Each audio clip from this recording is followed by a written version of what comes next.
Hi, I'm Chelsea with She Sews Seams. Today I'm going to show you guys a quick tutorial on how to make the cutest little sunglass case that ever existed. Now, if you follow me on my socials, I've posted some videos about these before, but I wanted to create a very slow, easy, let's take it a step at a time and make one together type of tutorial. So that's what you're getting today. The materials that you'll need for this project are all from the Dollar Tree, and I am using bits and pieces of what I have left from some of my most recent projects. Here's what you need. I'm going to be using what's left of a dish drying mat to make my bag today. The inside is going to be lined with this soft auto cloth that you can find at Dollar Tree. Now, for those of you who have sensory issues with the microfiber, this is not really like microfiber. It's a little bit, but it's not like where it catches your skin. I actually really like the feel of these, and I use them for a lot of things. I'm going to be using it inside my sunglass case today so that when you put your sunglasses in there, it helps kind of shine them up a little bit. And then I have this little piece of fabric left over from last fall with the Dollar Tree line that they put out that had all the little mushrooms and gnomes on them. And I just thought this would make the cutest sunglass case. So that's what you need. Let's get into it. This sunglass case comes together so easily. You're going to cut all three of these items the same size. We're going to cut them all to 8 inches by 8 inches. Now, if you want a wider sunglass case or a taller sunglass case, that's your prerogative. And you can make these whatever measurements make you happy. It is all good. Now I'm going to cut a little bit over from this little serged line here because that gives me some bulk that I don't necessarily want in my project. And all we're going to do, and I'm just lining this up using my rotary cutter, my cutting mat, and my cutting ruler. And I have all of these items in my Amazon store. If this is something that's of interest to you to get and try, I love using these to cut really precise things. The rotary cutter takes a little bit of practice. You have to be careful with it. But once you get the hang of it, it is so great. Okay. So we've got our first 8 by 8 piece, and what this is going to end up doing is folding in like this, and it'll create the cutest sunglass case. All right, let's do our auto mat. Now, once I have one piece already cut, I'm just going to be a little lazy and cut from that as my template. You can cut using measurements and using your ruler again if you like. That's totally fine. And I'm still going to line my ruler up with the edge, but this is just a great little time saver. I made this sunglass case a few weeks ago using what I had left of some strawberry shortcake fabric, and y'all lost your minds about it. It did end up being really cute, and I actually use that one often, but my daughter has commandeered it. So what I was using is now in her hands and holding her sunglasses, which means I need to make one for me. So that's what we're doing today, and I thought we could do it together so that you guys can learn how to make one too. This is a very beginner-friendly project. Let's see. Now this auto mat, the white one, it does flake a little bit, it sheds, and that's okay. You just clean your space, not a big deal. Just try not to shake it too much before you sew it. Once it's sewn, it won't be a problem at all. Then the last thing we have to cut is our adorable mushroom fabric. So I'm going to line that up and cut it as well. And once you make one of these, and I feel it like it's this way with all sewing projects, once you make the first one, they just really start coming out fast and faster and faster. So even though this first one you make might take, I don't know, 30 minutes or so, once you get your idea of what you're doing and you're cutting and your measurements and how you want to sew it, it really comes together in about 15 to 20 minutes. What a great little gift you could take to somebody if you're going to a cookout or visiting a friend over the summer. Everybody needs a sunglass case. Okay, so step one, I am going to attach this piece of fabric to and it's upside down, to my dish drying mat. This is going to be the outside And to do that, I'm just going to do some loose quilting, which means I'm really just sewing some lines. And I think this is a fun fabric, so I'm going to use red thread, and I might do a wavy stitch, which I'll show you here in just a second.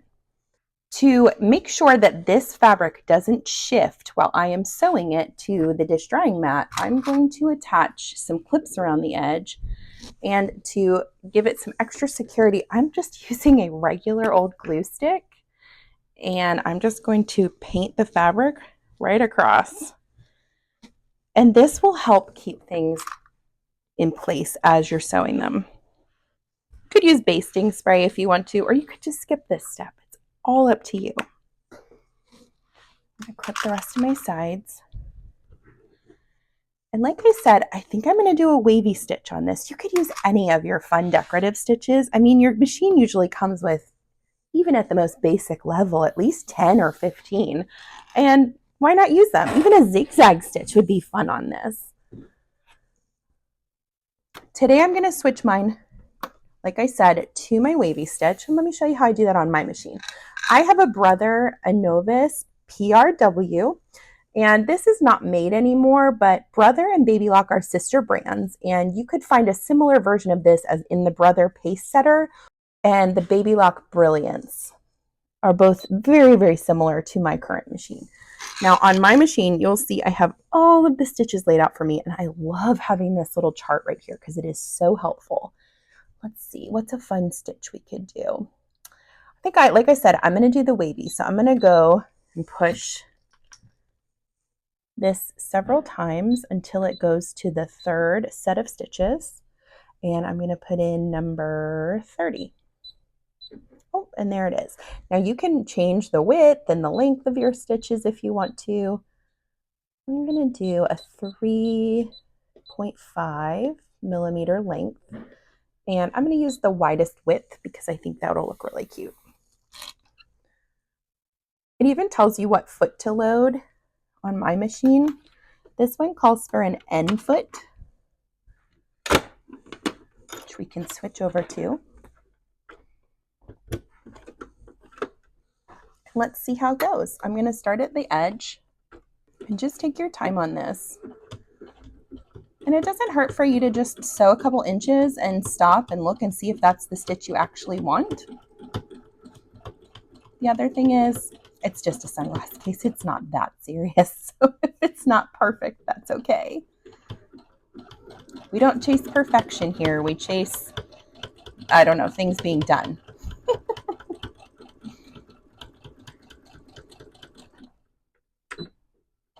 All right, let's take a look at that wavy stitch.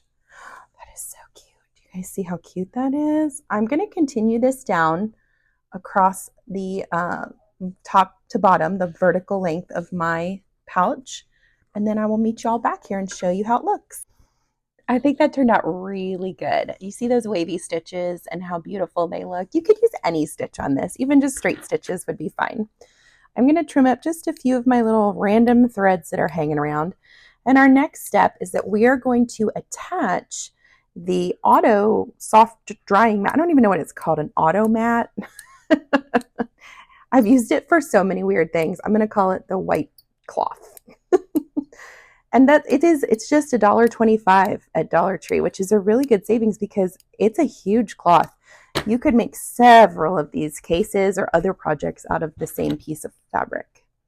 So what we're going to do, make sure that your main piece is right side up and that the top is where the top is, like it's a directional print. So I want to make sure it's at the top. And I'm going to take, believe it or not, there is a right side and a wrong side of this fabric. This is like the more fuzzy side, and this is the more, I call it the organized side. So I'm going to place the organized side, which I will call the pretty side, against the pretty side of my fabric. And I'm going to pin right across the top here. So that's going to connect your two pieces together right along the top. Now, I'm going to call an audible on this.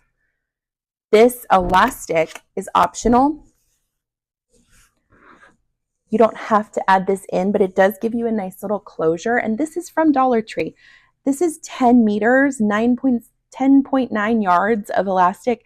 I've been using this for months. Like, I don't think it's ever going to run out. truly, mostly because I'm using pieces that are like 2 inches long. If you want to do this step, take your piece of elastic and fold it in half like this. And you want to fold this in half because this is how it's going to look when it's done. Obviously, it'll be turned right side out.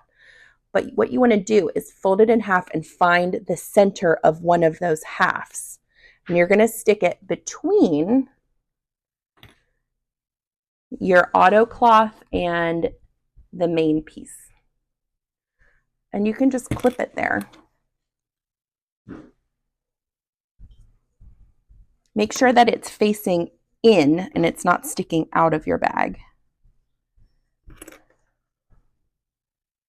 This will give you a little loop then that you can add a button or something else to hold on to it, and that'll give you a closure on the top of your bag. Okay, I'm going to take this to my machine and I'm going to sew on this side because this is a hot mess. I'm going to sew using a 1/4 inch seam allowance all the way across the top. Make sure you set your settings on your machine back to just a regular straight stitch. And you're just going to let the machine do the work here, okay? A lot of people, when they're learning to sew, feel like they need to push this fabric through. But you have a thing on the bottom of underneath your presser foot, on the bottom of your machine, called feed dogs. And what those do is they will automatically pull that fabric. They have little gripper feet on them, and they pull the fabric through for you. There's no need for you to push or pull fabric whenever you're sewing. Finish up with a back stitch. Let's see what we've got. Isn't that cute? You've got your little piece of elastic right here, and then you have your piece of elastic sticking out just as it should, and you've got a nice line sewn right here. Now, the next step is to fold this in half with your pretty sides touching. I like to line up right at the seam first and clip there. And we're going to sew this bottom part, and we're going to sew right here and then all the way down this side, so we can keep clipping over here. But you're not going to sew this bottom part just yet. That's where we're going to turn the bag right side out. So start on the short corner. Make sure you always start with a back stitch, or 3. And start letting your machine do the work. Now, if you feel like this is too much fabric for your specific machine, you could always put a walking foot on. The walking foot is like 4-wheel drive for your machine. It's got those feed dogs on the top, which then work with the feed dogs on the bottom, and then it really pulls the fabric through. I don't think that's necessary for this thickness, at least for my machine, but it may be for yours, and that's totally fine. Walking feet are wonderful additions to the sewing room. Just keep plowing through. Now, as far as a needle size for this project, I would go with, I have an 80-12 universal loaded right now, and it's doing fine. I probably could have switched to a 90-14, and that would have maybe helped a little bit with some of this bulk. The higher the numbers, the thicker your needle is going to be, the more thick fabrics it can attack. There's a million different types of needles out there, but so far this one's holding up pretty well. And I get this question a lot, like how often should you change out your machine needles? Well, wear and tear, if you sew a pretty big hefty project, I would get rid of that needle because it can cause a multitude of problems later on down the road. But I switch my needles out all the time because I work with all different types of fabrics. And then I save them. If it hasn't been used a whole lot, I'll save that needle and put it back in its little box. There's also a pad you can get where it lays them out and like magnetically sticks them. I'm going to get one of those because I think they're really cool. And it like lays it out according to the size, so you know where and what everything is. Okay, so we've sewn down our side. I'm going to do a little trimming now. Let's get rid of some of this corner bulk. Just make sure you don't cut through your stitches. And I'm also going to get rid of a little bit of this bulk. Okay, let's close up our rotary cutter. We are ready to turn this right side out.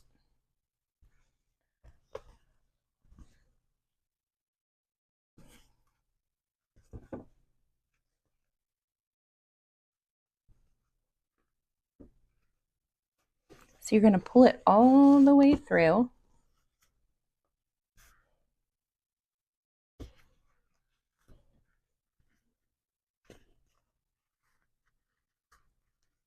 Sometimes this takes a few minutes because you're trying not to rip anything. You want to be real gentle because you don't have a completely sewn shut piece yet. And I like to take, you can use a chopstick or the like rounded end of a knitting needle. Just sort of work those corners out so they're very crisp and pretty. If you're feeling brave, you could switch to the pointy end of the knitting needle, but I would not push very hard because you can bust through your fabric that way. Now, we do need to sew now that we have this little elastic piece. Before I close it up, I'm going to sew the button while I scrunch this up because then that way my threads are hidden in the lining. If you wait and sew it at the end, you'll be sewing through all these layers of fabric. So I'm going to pick a button. Let me grab my button box and we will sort out what we'll put on here.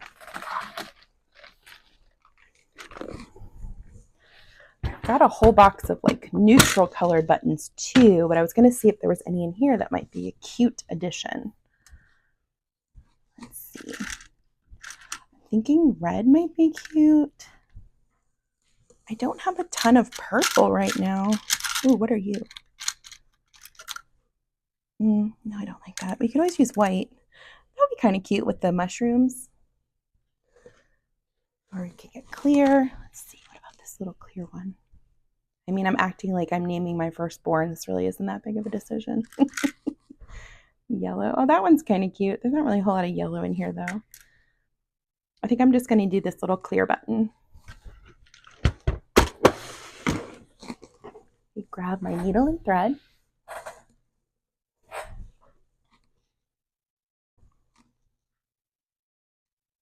Trying to find a little needle. It's pretty tiny. I'm just going to pull some thread out from my machine that I've already been sewing with. Could use a lighter thread if you want to match it to the button. So when I sew a button on, I like to load my thread double, even up those ends, and then I take those two ends. You can see this better if I do it this way. I lay them across my finger. They're not even. Make them a little more even. With the needle on top, wrap 3 times, grab that whole section right there and pull down. And it leaves you a little knot.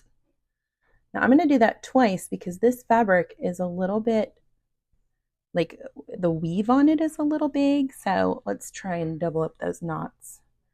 Yeah, that should work well. And I just want this to be nice and even on the front with my, and I can feel the elastic through on the other side. So that helps me know where to go. Scrunch up your white cloth there. And this is probably the trickiest part of the project. You want to get way down in there. Once you do the initial one, you'll be good. But it's just finding that. There we go. Okay, pull it through. And I'm just going to go under and up.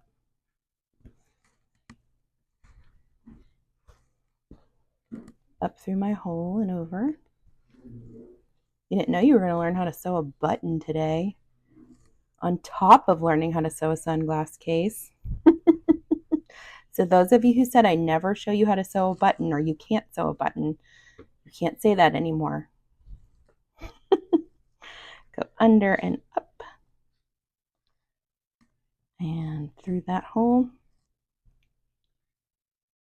My car is hilarious now because I have this little spot on my dashboard where I keep all of my sunglasses, or at least I used to keep all my sunglasses, and now it's just a host of sunglass cases in all these crazy fabrics. But I will say I love this, using this auto cloth for the liner. It's so soft and it really is nice and luxurious. Now, if you don't have one of these, or if you can't find it at your Dollar Tree, that's fine. Just use another fat quarter or the same one so you don't have to spend more money. Well, of course, one of these little loops is going to be a stinker. Also, I'm 40 and I'm not wearing my glasses, so we were glutton for punishment from the beginning. Oh my. Okay, here we go. Now I'm going to wrap it around like a little knot around the bottom to secure it. And let's do that again, just for funsies. Perfect. That sucker's nice and secure. He's not going anywhere. Let's grab our scissors. Okay. Thank you for your service, little needle. Last step is I'm going to tuck this auto lining, the white microfiber cloth, in just a smidge. Now this is bulky, so go slow as you sew it. You could even hand sew this if you're worried about your machine not handling it well. And you're going to sew right across the bottom here.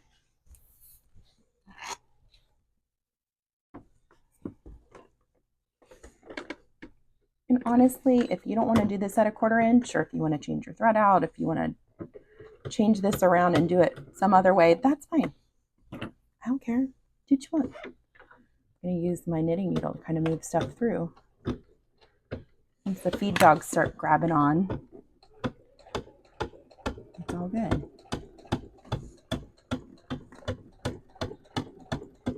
You hear that clicking? My needle's like, I hate you. Okay. Now I did not switch my thread because nobody's gonna know that it's red. I mean, you can't even see it. Trim your thread tails. So we trimmed the thread tails. We've got our button sewn on and our elastic. It's time to push this in and see what we got. Now, this might be the hardest part because it's so bulky. Take care of that knitting needle again and shove it in there. And I think it's cute if some of it sticks out the top because it looks extra fuzzy then. So you could even roll it. How cute would this be at Christmas with like Santa fabric and a little fuzz sticking out? Oh my gosh, I love it. Or you can just shove the whole thing in if you want to. That's fine too. I don't even have a pair of sunglasses up here. I don't know why I would have sunglasses. Or, well, I guess I should have my regular glasses. That would be helpful. Okay, and then all you do is fold your elastic over, and it's got this nice little closure. And there you have it. It's a sunglass case that you made for, I don't know, let's add it up. We spent, if we were paying true prices, which we have enough, you have enough of the fabrics that I'm showing you to make at least 2 cases, possibly 3 if you get creative with your cutting. $1.25 for the drying mat, $1.25 for the fat quarter, and $1.25 for the auto fabric. So $3.75.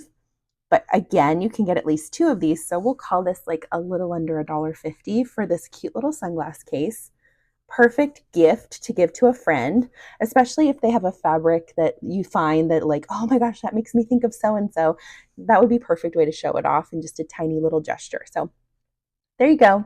I hope this is helpful. If you have questions, let me know in the comments. And if there are other things that you would like to see me do these longer tutorials for, let me know that in the comments as well, because I'm having a great time making these and I hope that they're helping you. That's the main goal here, is I want people to find sewing accessible and approachable and just something that is enjoyable to them. And it's not for everybody, right? Like not everyone wants to be a sewist, but how do you know unless you try? So that's what I'm here for. I'm Chelsea with She Sew Seams. Thanks again for all of your support and kindness.